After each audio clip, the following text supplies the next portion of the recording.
ഇന്നത്തെ തിരുവചനം മാർക്കോസ് 4-ാം അധ്യായം. കർത്താവ് പറയുന്നു, വിതക്കാരൻ്റെ ഉപമ വിശദീകരണം. അവൻ അവരോട് ചോദിച്ചു, ഈ ഉപമകൾ നിങ്ങൾക്ക് മനസ്സിലാകുന്നില്ലേ? അങ്ങനെയെങ്കിൽ ഉപമകളെല്ലാം നിങ്ങൾ എങ്ങനെ മനസ്സിലാക്കും?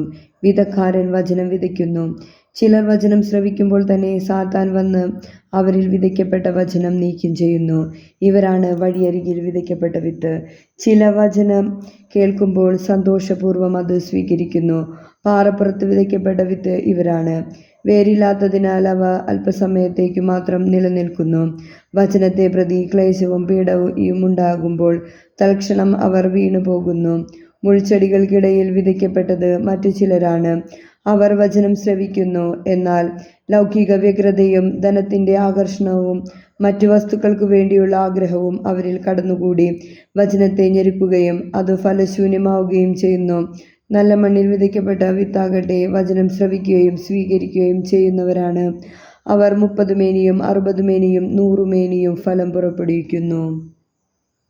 നമ്മുടെ കർത്താവായ ഈശോ മിശിഹായ്ക്ക് സ്തുതി.